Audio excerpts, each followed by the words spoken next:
You gave your body 8 full hours last night. And your 6:30 alarm still hit like a car crash. You stood in the kitchen, coffee going cold in your hand, staring at the toaster like it owed you an explanation. 8 hours. Nothing to show for it. Meanwhile, someone at your office runs on 6 and looks awake by 7. That's not genetics, and it's not luck. It's a roughly 90-minute rhythm running underneath your sleep, all night, every night. Get it wrong, and 8 hours betrays you. Get it right, and 6 can carry you further. By the end of this, you'll know exactly how. Because your body was never counting hours. It was doing something else entirely. Sleep isn't a fuel tank you fill to a line. It's a sequence.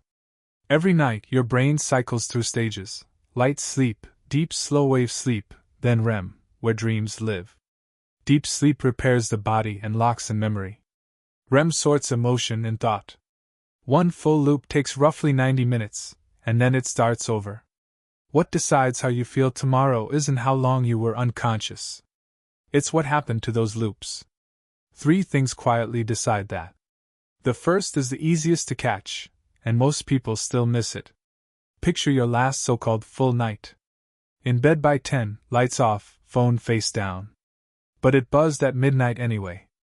The radiator clicked at 2. Your partner rolled over at 4, and you surfaced for a few seconds you won't even remember in the morning. On paper, 8 hours. In reality, a night chopped into pieces.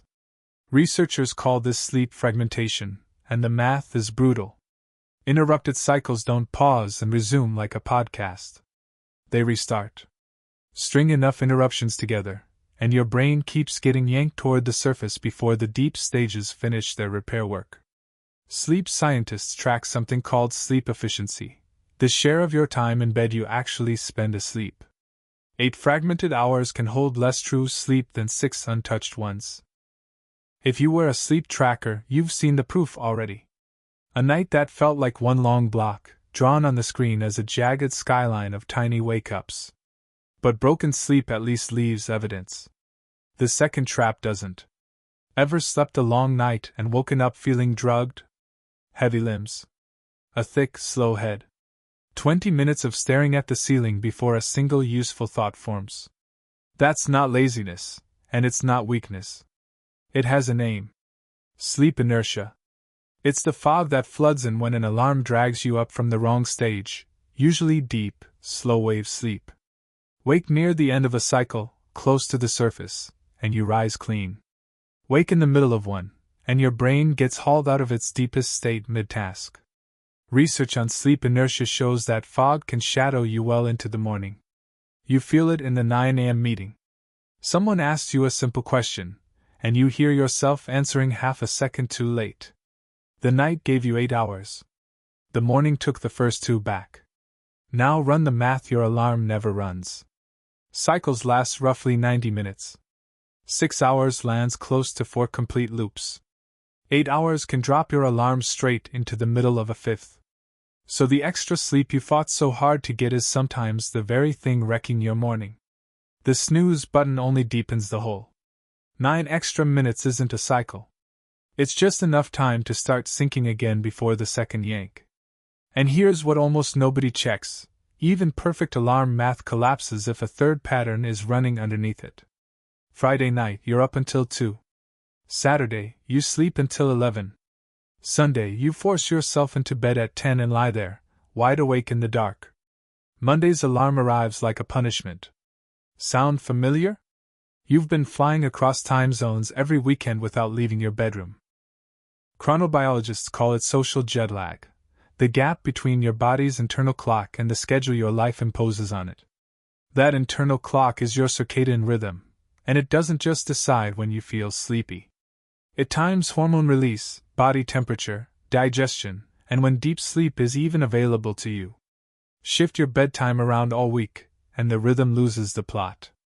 You can lie there a full 8 hours while your body serves up shallow, mistimed sleep from the first minute to the last. And the weekend lie-in doesn't repay that debt. It just drags the clock further off course, so Monday starts even deeper in the hole. Night shift nurses know this in their bones. Many sleep a full stretch after a shift and still describe it as sleeping through fog, because daylight keeps telling their clock the timing is wrong. Same hours. Different world. This is the quiet one. No buzzing phone, no alarm ambush. Just an internal clock that no longer trusts you. Now put all three side by side, and a bigger picture snaps into focus. Fragmentation shreds the cycles. Inertia ambushes them. An unstable rhythm corrupts them at the source. In every case, the hours were there. The architecture wasn't. Your body doesn't count hours. It keeps rhythm. We treat sleep like an accounting problem, hit the number and collect the reward, because that's how we treat everything now. Steps, calories, minutes on a screen. But biology isn't a ledger. Sleep is the one account where showing up at the wrong time can cancel the deposit. That's why two people can sleep the same number of hours and wake up in different worlds. One of them fed the rhythm. The other only fed the clock. Before you set 6 alarms for tonight, there's one thing this is not. It's not permission to shrink your sleep forever. Across weeks, most adults genuinely need more than 6 hours, and no scheduling trick changes that. 6 beating 8 is about a well-built short night outperforming a wreck-long one. It's a rescue plan, not a lifestyle. So here's the move. Pick one wake time and hold it 7 days a week, weekends included. That single anchor retrains your rhythm faster than anything you could buy. Then count backwards from it in 90-minute blocks, and aim your bedtime at one of those marks. Guard the final hour before bed from screens and noise, so the first cycle starts clean. And if life forces a short night on you, place it deliberately. 4 clean cycles will serve you better than 5 broken ones. Run that for 2 weeks and watch what your mornings do. Then one morning, the 6:30 alarm goes off, and something is different. No car crash. No staring contest with the toaster. Same clock, same sound. This time, it caught you at the surface instead of dragging you up from the ocean floor. So be honest with yourself. Which mornings ambush you? And what did the night before actually look like? Trace it back and tell me in the comments what you find.